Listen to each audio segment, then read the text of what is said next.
Travis Justice, Ross Peterson inside the News Radio 1040 WHO studios. It's halftime, Ross. Purdue on top of Iowa, 14-0. In the pregame, you and I talked about, maybe that trap game, maybe that down game, and pesky Purdue, and everything that we've talked about is really coming to fruition. Pesky Purdue and the Parker kryptonite, man. There is something about the way that Brom prepares this Purdue team over the last couple of years. I mean, I said in the pregame, they've solved the puzzle, whatever that is. They'd seem to have these last couple of years, and in this first half, I wanted to dismiss that first drive and say Hawk defense does this. It's like a classic heavyweight fight in so many of these games where this defense allows a touchdown, allows a long drive, and then they tighten it all up, and it looks great from that point on.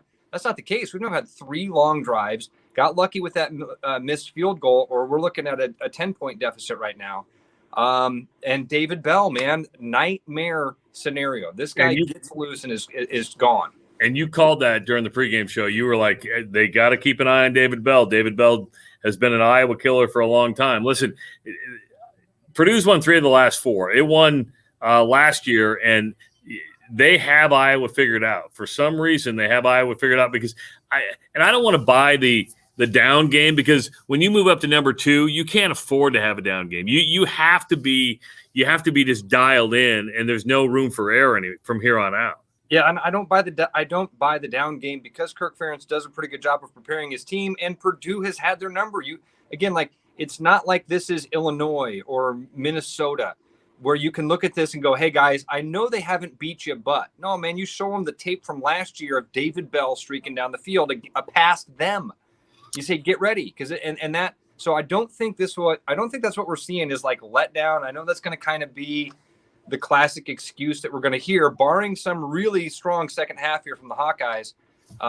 This has not been the performance a lot of Hawkeye fans are hoping for, but they have been really good in the second half. Well, really what it is too is that this is Big Ten football. I know that's cliche, but it's true. Bill says, hey, we're getting no pressure on the quarterback. And you're right. There's just way too much time out there, which this defense has gotten a lot more pressure in previous games. They're not getting any. Bill, that is exactly what my group of text messages from my group of friends are saying. That's the problem that they're seeing also. This defense normally does do a great job of doing that, and that's where they've gotten a lot of those interceptions and turnovers. And yeah, definitely an issue so far. Brad's watching down in Jacksonville, Florida, says, what adjustments need to be made in the second half before this thing gets crazy out of hand? Okay. I don't know. I don't know what's happening with this defense, what's happening, why they're being out-schemed. The offense certainly has to start sustaining drives. I know there's some adjustments that will be made on defense.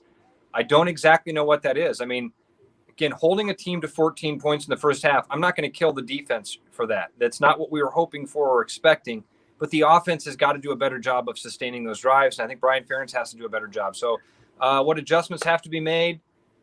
I don't know, Trav, if that's try to get the ball to Laporta a little more, they've tried to take the top off the defense a couple times with Jones. Try to get to Keegan Johnson again. Listen, I said last week, get Keegan Johnson in a short yardage situation and let him create space after that. He did that on the first play of the game, and they haven't gone back to him. He's a playmaker. You got to go to your playmakers, and that's what frustrates me about Iowa. I'd like to see them go to their playmakers in the second half. We actually have a misprint here. We're going to be on from about 7:30 to 11 o'clock tonight for the Jethro's Barbecue Sound-Off. Jethro's is on its way. I ordered a pork tenderloin today, Ross, so I'm going to be eating a pork tenderloin. Dude, I've fallen in.